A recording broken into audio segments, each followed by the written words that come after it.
Why isn't my son's wife here? Well, she's not family, so it's no surprise, right? She is probably off working some shitty job. At Mark's question, my mother-in-law Olivia chuckles as if to mock him, thinking it's a moot point.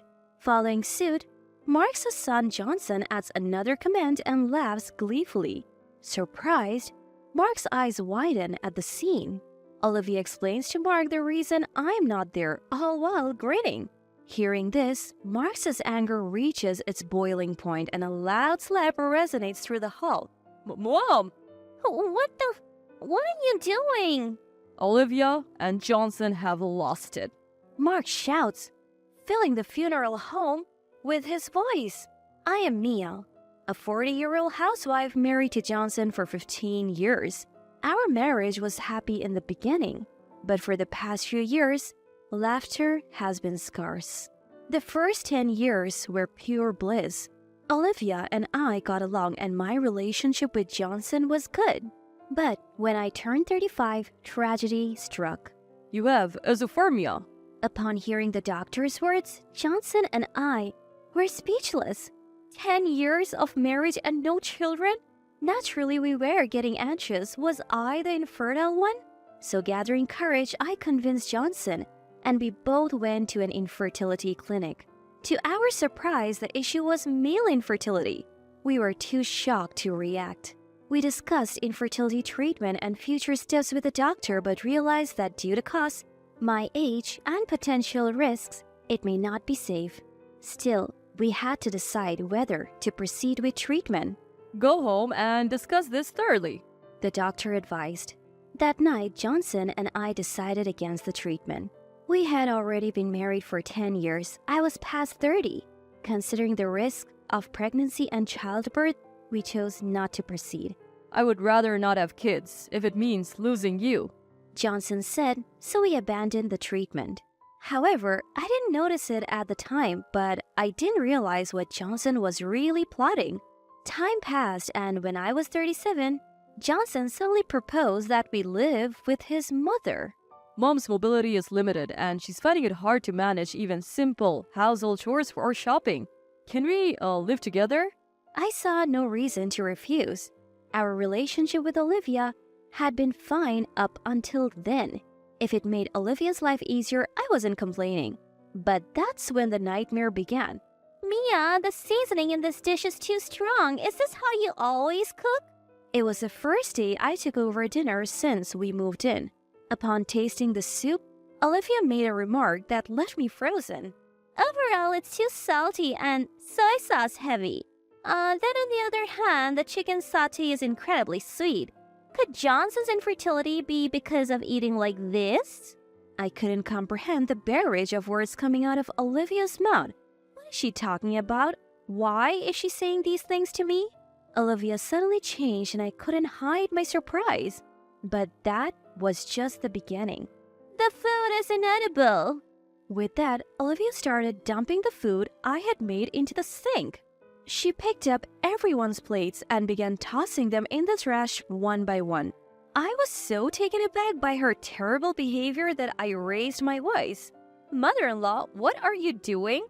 Don't call me mother-in-law. I am not Mia's mom. Call me by my name, will you? A cold and stern gaze met my eyes.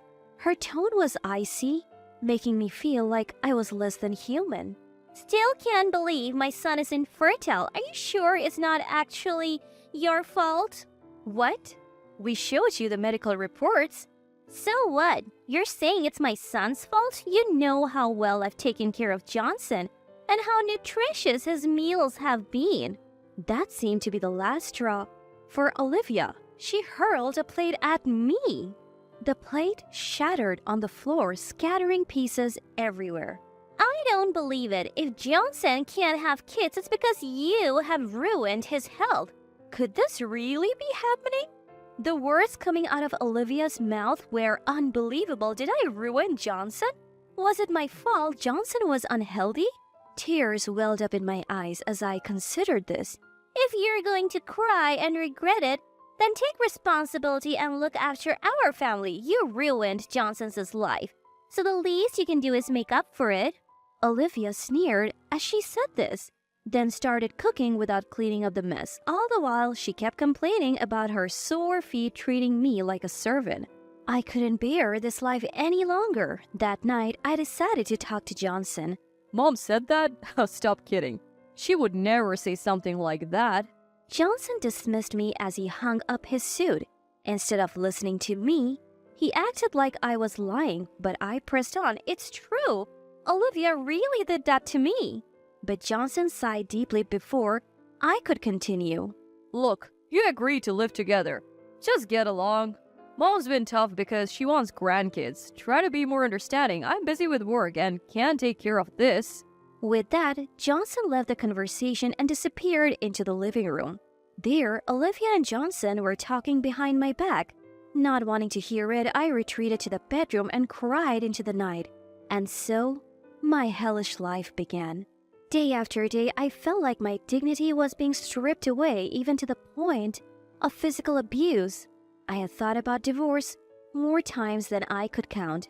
But both my parents had passed away early, and I have no siblings. I had no one to turn to and no income. As a stay-at-home wife, considering everyday expenses, I couldn't muster the courage to get a divorce. Dark thoughts crossed my mind frequently. Olivia's time is also limited. Just endure it. I thought, this too shall pass. So I gritted my teeth and went on with my life. Then something happened. Johnson's grandmother, who had been hospitalized, passed away yesterday. As we prepared for the funeral, Olivia gave me a stern warning. Mia, please prepare coffee and do chores in the back. Don't show your face at the funeral. Why can't I? Just as I said, I'll handle our relatives. You're an outsider. We don't need you here. Are you kidding me? Do you think you're part of this family? Apart from being a housekeeper, you mean nothing. Don't assume you're welcome here, got it? I couldn't find the words to respond to Olivia's icy remarks. Who knows what she would say next? I had grown afraid of her. If I stood up to her, I was sure I would face even worse treatment at home. Somebody help me! I can't stand this life anymore. I want to run away, escape from all of this. Crying inside, I did as I was told, unaware of what would unfold at the funeral hall. Hey, where is Mia? Where did she go? In the hall, father-in-law Mark was managing the funeral. Mark usually volunteers and is rarely home. Today, he made it back for his mother's funeral. I had barely talked to Mark because he leaves for work as soon as he returns home, but whenever he saw me, he always smiled and expressed his gratitude. I'm glad you're the wife of such a foolish son. Please take care of the family while I'm away. He probably had no idea of the life I was leading. That's why Mark's smile was my only comfort. His kindness was a reminder that not everyone was against me. Where's Mia? Maybe she's around somewhere. Olivia responded dismissively. Why isn't my son's wife here? She's not family, so obviously she's not here. That useless woman is probably doing chores in the back. Upon hearing Mark's words, Olivia scoffed as if to mock him. Johnson gleefully chimes in as if riding the wave of the moment. Mark's eyes widen, clearly puzzled by what he's seeing. Olivia and Johnson, what are you even saying? Well, isn't Mia just a housekeeper who's helping out with mom's care? Exactly. We can't just invite someone like that to a family-only funeral. Stop making us state the obvious. Mark's response is a loud slap that reverberates in the air. Mom! What the hell are you doing? Olivia and Johnson have lost it. Mark shouts, his voice echoing through the funeral hall. You think you would be where you are without whose help? I heard Mark's voice even while I was doing some chores in the back, making me jolt as I was washing a teacup. Did I just hear Mark?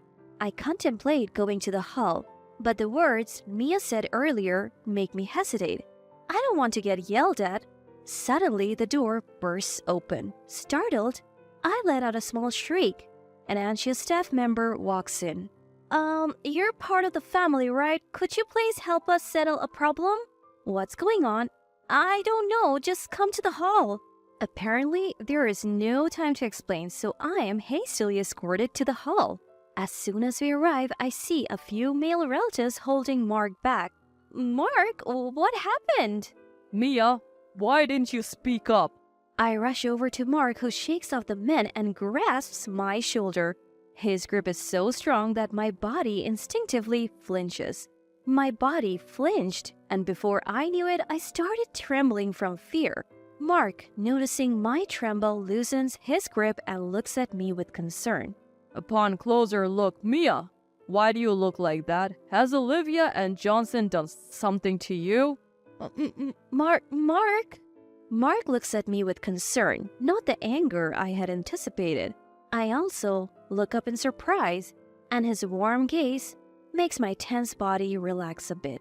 I'm sorry, Mia. I had no idea what you were going through when I was not at home. Still not fully understanding the situation, Mark bows deeply to me. I panic at the sudden turn of events and tell him to look up. Emma, a relative who saw this, speaks with concern.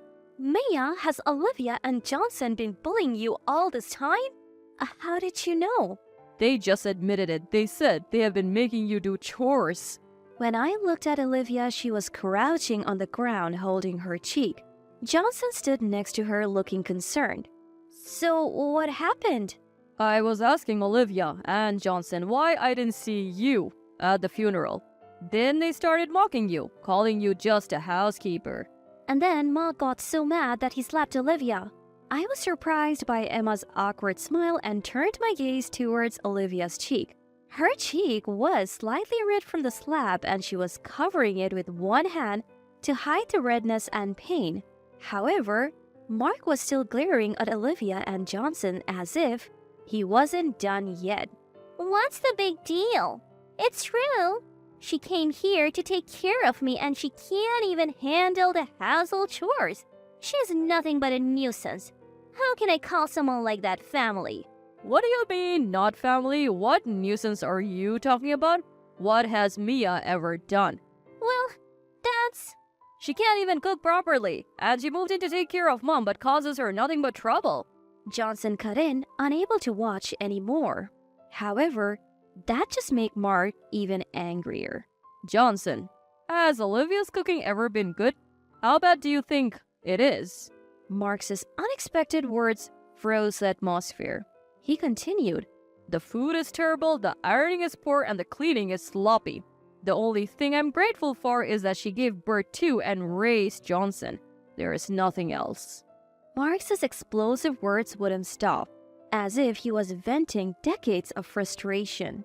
Mia's cooking was always so delicious. Johnson, you've been raised by Olivia, so of course, you have no taste. The public lecture unfolded in front of all the relatives. Olivia's face turned redder and redder with shock and humiliation. Johnson also blushed from shame and embarrassment, hiding behind Olivia. That our home is still standing is proof enough that Mia is doing a great job. Can you even be grateful for someone who can't have children? Well, it might not even be my fault. With that, Mark swung his fist down onto Johnson's head with full force. What are you doing? I never thought I would seriously swing a fist at someone at this age. Good thing I'm not 10 years younger. I would have cracked your skull. Saying that, Mark shook his fist as if to lessen the pain. The medical results are out. What nonsensical things are you saying? Well, maybe we can't trust that doctor. So, you want to get a second opinion? If the results are the same, how are Olivia and Johnson planning to take responsibility? As Mark screamed these words, Olivia looked too timid to retort. Johnson's wife is truly a good person. She has always been considerate since she came here. Even our grandmother appreciated her concern for her bad leg. Emma's kind words brought tears to my eyes. For the first time in my life where it seemed no one would ever help, a glimmer of light appeared. Then Mark took a deep breath to calm himself and spoke. I am quitting my volunteer job and coming back home. I can't leave it to Olivia and Johnson anymore. I won't allow any more harm to come to Mia. Understood? With those stern words from Mark, Olivia and Johnson nervously replied, settling the tense atmosphere. After that, Mark quit his job and started staying at home. Don't worry about taking care of Olivia. I've got this. Use this time to focus on yourself. He reassured me, and since then, I have been able to have some me time, and my stress levels have dropped. Johnson seems to be scared of Mark, but he's become really kind to me too. Still, I can't help but worry about what would happen if Mark were no longer here. But it seems Mark had already thought of that, saying, If anything happens to me, you can count on our relative Emma. and Emma told me, you can rely on me anytime, giving me the comfort of knowing I'm not alone, and I started to find my smile again.